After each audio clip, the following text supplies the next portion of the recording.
ఆంధ్రప్రదేశ్లోని కొత్తగా రేషన్ కార్డుల కోసం ఎదురు చూసేవారికి కూటమి ప్రభుత్వం ఒక కొత్త అప్డేట్ ఇచ్చిందండి. కొత్త రేషన్ కార్డుల కోసం లేటెస్ట్ అప్డేట్ అంటూ భారీ గుడ్ న్యూస్ అంటూ చెప్తున్నారు. ఆంధ్రప్రదేశ్ లో కొత్త రేషన్ కార్డులకు త్వరలోనే క్యూఆర్ కోడ్ తో జారీ చేయనున్నట్లుగా మంత్రి నాదెళ్ల మనోహర్ గారు ప్రకటించారు. రేషన్ దుకాణాలను మినీ మార్టులుగా మార్చే యోచనలో ఉన్నట్టు కూడా తెలిపారు. ఇప్పుడు దీని విషయంలో మనం పూర్తిగా సమాచారం తెలుసుకుందాం. ఆంధ్రప్రదేశ్లో కొత్త రేషన్ కార్డుల కోసం ప్రజలు ఎంతో కాలంగా ఎదురు చూస్తూ ఉన్న సంగతి మనకు తెలిసిందే. ముఖ్యంగా కొత్త ప్రభుత్వం అధికారంలోకి వచ్చినప్పటి నుంచి కొత్త దంపతులు అలాగే కార్డుల్లో మార్పులు చేర్పులు చేసుకోవాల్సిన వారు కొత్త రేషన్ కార్డుల కోసం ఆసక్తిగా ఎదురు చూస్తున్నారు.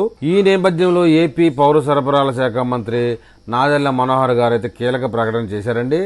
త్వరలోనే క్యూఆర్ కోడ్తో కూడిన కొత్త రేషన్ కార్డులు జారీ చేయనున్నట్లుగా ఆయన అయితే ప్రకటించారు. ప్రభుత్వం తీసుకున్న ఈ నిర్ణయంతో లక్షలాది మందికి మేలు జరగనుందని చెప్తా ఉన్నారు. శాసనసభలో ప్రసంగించిన మంత్రి నాదెళ్ల మనోహర్ రేషన్ వ్యవస్థలో పెనుమార్పులు చేపట్టనున్నట్లుగా తెలిపారండి. రాష్ట్ర వ్యాప్తంగా 29,000 రేషన్ దుకాణాలను మినీ మార్టులుగా మార్చే యోచనలో ఉన్నట్టు తెలిపారు. త్వరలోనే దీనిపై పూర్తి వివరాలు వెల్లడిస్తామని కూడా తెలిపారు. గత వైసీపీ ప్రభుత్వ హయాంలో ఎన్డీయూ వాహనాల ద్వారా బియ్యం అక్రమ రవాణాను వ్యవస్థీకృతం చేసినట్లుగా ఆరోపించారు.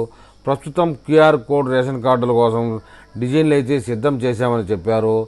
ప్రస్తుతం కేవైసీ ప్రక్రియ కొనసాగుతూ ఉందని తెలిపారు. ఈ నెలాఖరు లోపు కేవైసీ ప్రక్రియ పూర్తి చేసి కొత్త రేషన్ కార్డులు జారీ చేస్తామని మంత్రి స్పష్టం చేశారండి. అంటే మార్చి నెలాఖరు లోపల డిజైన్ ప్రక్రియ పూర్తయిపోయి ఏప్రిల్ నెలలో కొత్తగా రేషన్ కార్డులు పంపిణీ చేసే అవకాశం ఉందంటూ చెప్తున్నారండి. రేషన్ బియ్యం అక్రమ రవాణా చేసే వారిపై క్రిమినల్ కేసులు నమోదు చేశామని, ఈ వ్యవహారంపై సిట్ దర్యాప్తు జరుగుతుందని నాదెళ్ల మనోహర్ వెల్లడించారు.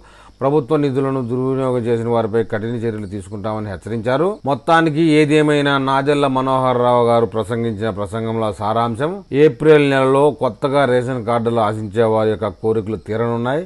కొత్త రేషన్ కార్డులు రానున్నాయి. వారు కొన్ని పథకాలకు కూడా అప్లికేషన్ పెట్టుకోవచ్చు. తద్వారా రేషన్ కార్డు ఆశించే వారి యొక్క కోరికలు తీరనున్నాయని చెప్పుకోక తప్పదండి.